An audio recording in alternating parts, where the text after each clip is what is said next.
Free agency runs wild. SummerSlam was a success. It's all here on the 13th episode of the Wrestling is Bullshit Report. Thanks for joining in today, guys. We got a lot to talk about. Going to be a news heavy episode. We got a lot of free agency going on in the world of professional wrestling, more than usual. So we'll get into all that, but you know how we do it here, guys. We're going to start with the results. So let's get right into it. Sami Zayn, I'm sorry, Sammy Guevara returns to Ring of Honor television. Very interesting, as Sammy Guevara has been considered a star on AEW television. He's been featured prominently in AEW since day one. So for him to have his big return on Ring of Honor is very interesting. I'm not complaining at all. Ring of Honor could definitely use some more stars, and Sammy Guevara may be the catalyst for success over there. We'll see what happens, man. I got optimism, and we're going to have to let time do its thing, and we're going to see how that goes.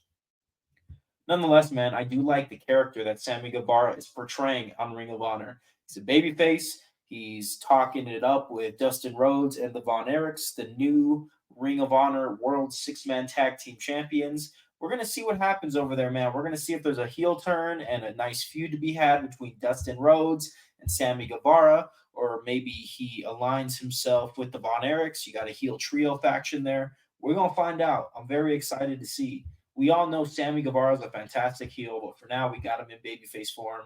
That doesn't mean that a heel turn isn't on the horizon. So we'll find out. Let's get into the WWE stuff, man. It's been a heavy WWE week, right? SummerSlam week. 24 hours before SummerSlam, we actually had SmackDown, where the Bloodline defeated DIY for the WWE Tag Team Championship. And of course, if you saw the last episode of the Wrestling is Bullshit Report, you know that I prefer the Gorillas of Destiny opposed to Jacob Fatu and Tama Tonga, right? I've been watching the Gorillas of Destiny for years and years in New Japan. So for them not to capitalize on that and have the Gorillas of Destiny be your WWE Tag Team Champions is a little bit strange to me. Maybe some injuries got in the way. Nonetheless, it's not a big deal.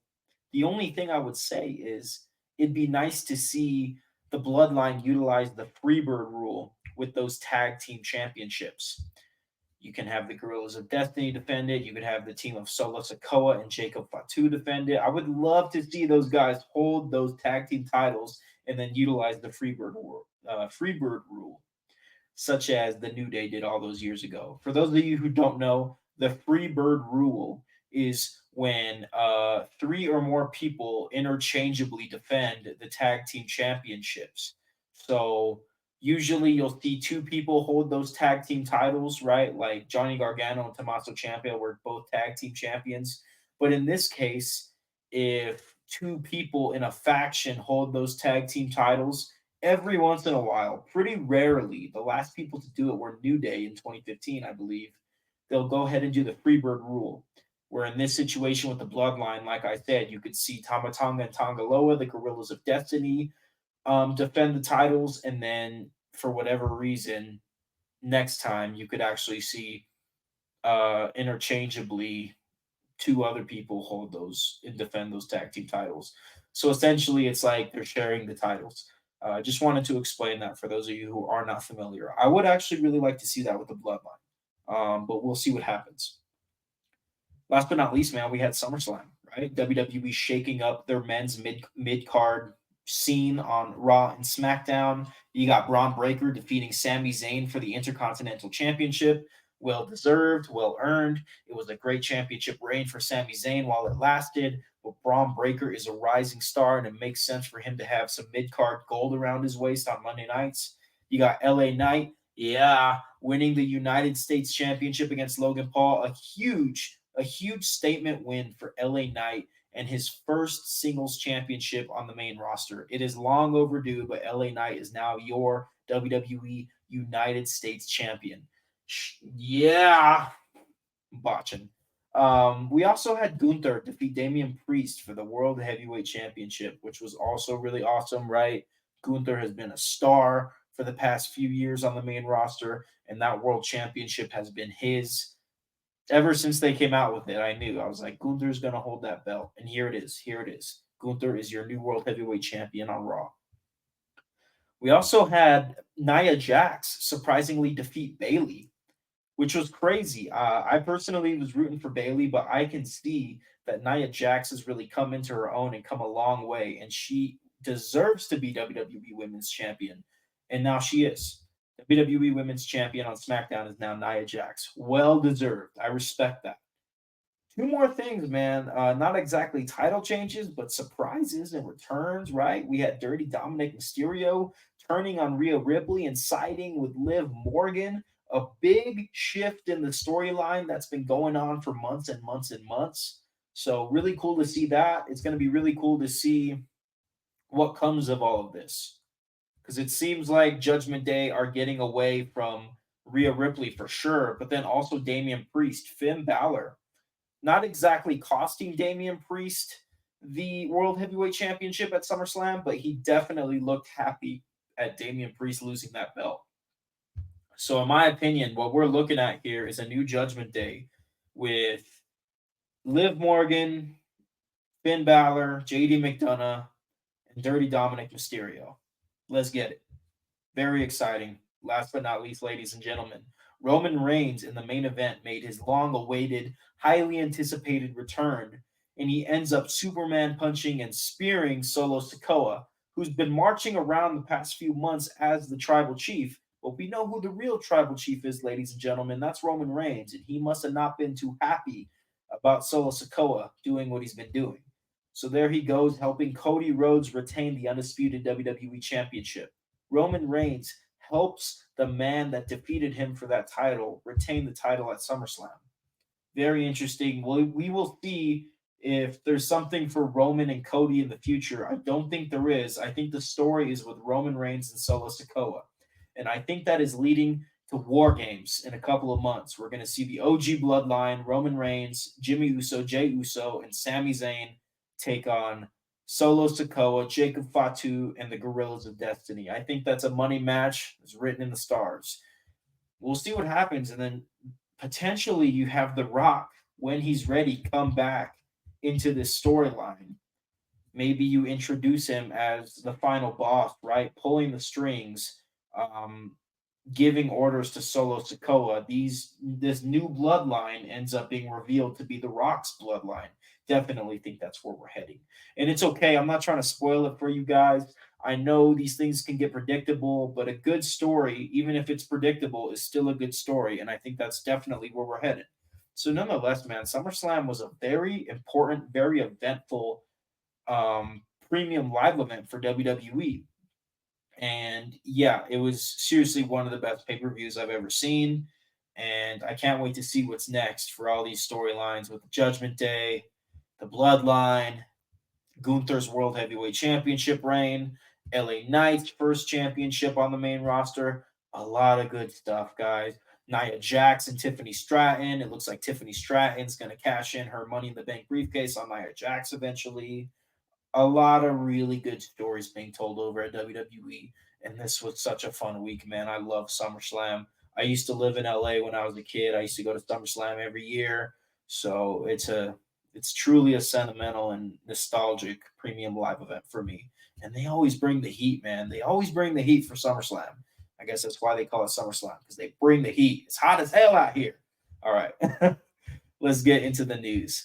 We got Cody Rhodes going sneaker shopping with Complex. It's always fun to see wrestlers do this. I really love the sneaker culture personally. I really love this series that Complex has been putting on for years and years and years. You see your favorite athletes, actors, wrestlers, rappers, singers, producers, what have you, and they go sneaker shopping and they tell their story like, oh, this was the shoe when I was younger. This is the one I always wanted.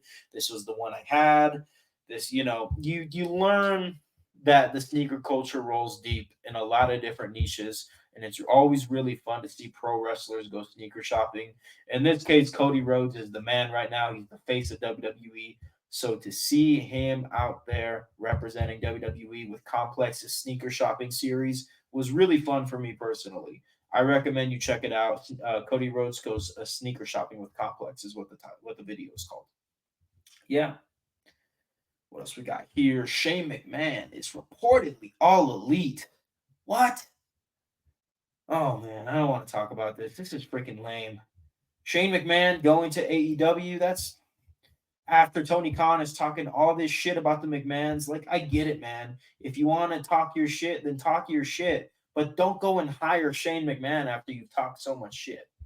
Honestly, I'm not letting it crush my hope and get me down this piece of news because it's a lame piece of news. Like, we all know it. We all know it. It's lame. It's weird. Nobody expected it to happen, but it's still lame. I'm not really letting it crush my hopes and aspirations for AEW. I'm gonna wait and see what happens with all this, but still, like, it's just weird. That's all I'm gonna say about it. It's weird. Let's move on, man. Mustafa Ali is reportedly leaving TNA. It seems like he just got there. He had a fantastic run with that TNA X Division Championship, and now it looks like he's on his way out. That's very unfortunate, man. I think he was definitely a good pick for TNA. I definitely think they should have kept him. I think the sky was the limit for Mustafa Ali, but you never know, man. Maybe AEW called with a big old bag of cash, or maybe WWE wants him to come back. And WWE is probably the best promotion to work for right now. And we all know it. So whether he goes to WWE or AEW, we'll find out. But apparently, Mustafa Ali will no longer be in TNA.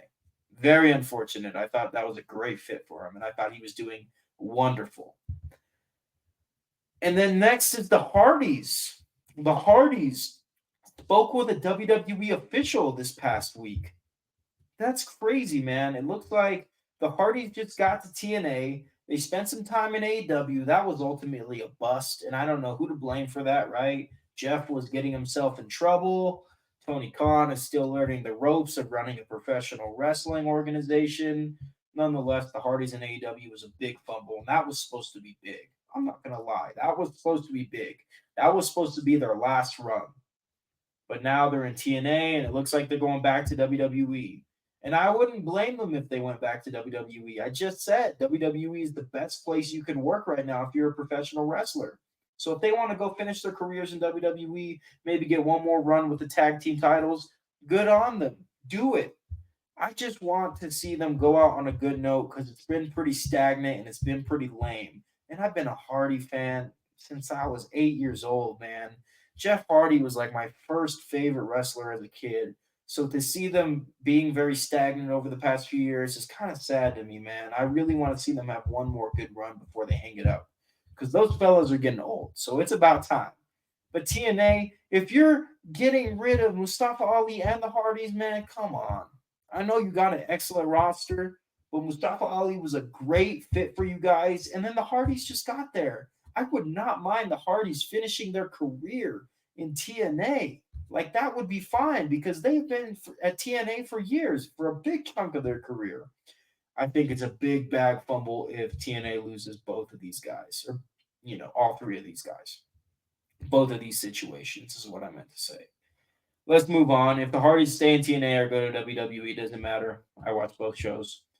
But still, come on, TNA. What are you doing? Last but not least on the news, man, this is a bit of a crazy one. Britt Baker is suspended from AEW. Apparently, she was talking a bit of shit about MJF and his girlfriend, Alicia Atut. I hope I said that right. I believe I did. She used to be in the wrestling business with MLW a couple years ago. Nonetheless, now she's MJF's significant other. Britt Baker had something negative to say about that. MJF confronted her. And I guess what the disciplinary committee at AEW decided was Britt Baker is to be suspended. She's still going to be an All In. It's only going to be about a 2-week suspension from what I've read. Again, I'm not a backstage insider. I'm reporting on news that has been coming out from multiple sources, which means it's safe to report. But nonetheless, it looks like Britt Baker was fined and suspended briefly for her negative altercation and negative energy backstage. And this isn't new. Unfortunately, even though I really like Britt Baker as a wrestler, we have heard that she does have a bit of an attitude backstage, unfortunately. So I'm not really surprised by this. I'm glad that she's still going to wrestle at All In Wembley Stadium against Mercedes Moné. Nonetheless, man, I wish for a non toxic backstage experience for all wrestlers and all promotions. So this is not good. And I know the whole CM Punk situation really gave AEW a bad rep with the fans and what have you. I'm not going to comment on any of that shit. I'm not going to compound. They're learning as they go, right? 5 years young. They are 5 years young. I didn't know how to do shit when I was 5 years old, so I don't blame them. All right, guys, that's the news, man. Britt Baker suspended. She's still wrestling at All In. We're just not going to see her for a couple of weeks on the AEW television. Like I said, guys, a heavy episode for news, but now we got the watch list. We got 3 shows on the watch list this week. Raw and SmackDown are not on the watch list, but of course, you know that that's must-watch TV. There were just no matches of significance advertised for the shows. But I'm saying it right here, watch Raw, watch SmackDown, because we got a lot of storytelling to catch up on with that. Nonetheless, man, Tuesday we got NXT The Great American Bash Part 2. We got a couple cool matches here as Kaylani Jordan defends the Women's North American Championship against Tatum Paxley. I wouldn't be surprised if they put the belt on Tatum Paxley because she's been doing fantastic. She's been a great women's wrestler on the NXT women's roster, a stacked NXT women's roster. So if they want to go ahead and put the North American Championship on Tatum Paxley, all the power to them. I think it's well earned. But nonetheless, man, Kaylani Jordan has been killing it as champion as well. So it'll be a fun match. You know, it could go either way. That's the best way I like wrestling, when it could go either way, when we don't know what the result is going to be. We have Axiom and Nathan Frazier defending the NXT Tag Team Championship against the Rascals, formerly known as MSK. I would love to see the Rascals get those tag team titles this Tuesday. I think it's the right move. I think you do it. Ethan Page defends the NXT Championship against Ora Mensah. Should be a really good match. I think Ethan Page will retain, but nonetheless, man, I think Ethan Page as NXT champion has been solid. I really hope the Rascals win those NXT tag team titles, though. I'm going to say it again, because if they do, I'm probably going to be more inclined to watch NXT on a weekly basis. We got 2 more shows, and spoiler alert, they're both AEW shows. I think one of them is worth your watch, and one of them not necessarily, but you pick. You decide. AEW Dynamite. Bryan Danielson faces Jeff Jarrett in an anything goes match. Boring. AEW Collision. Thunder Rosa faces Deonna Purrazzo in a Texas Bull Rope match. Now that I would watch. So honestly, if I had to pick, like, I just listed those 3 watch list shows for you, right? We got NXT, AEW Dynamite, and AEW Collision. But outside of the watch list, my personal advice, watch Raw, watch NXT this week, watch SmackDown, and then watch AEW Collision. Again, I curate the watch list based on matches of significance being advertised. So if a show like Raw and SmackDown is not advertising any matches of significance, I'm probably not going to put it on the watch list. Nonetheless, here I am stepping outside of the box and telling you guys, watch Raw and SmackDown this week, because there's going to be some important chapters of the ongoing stories that are unfolded in front of you. All right, guys, that is the 13th episode of the Wrestling's Bullshit Report. We'll see what happens in next week's World of Professional Wrestling. I'm actually going to be taking a vacation, so if you don't see me post for a while, that would be the reason. Nonetheless, I'll do what I can. I'm only human. All right, guys, I'm going to get out of here. I will catch you guys later. Peace out. Yeah.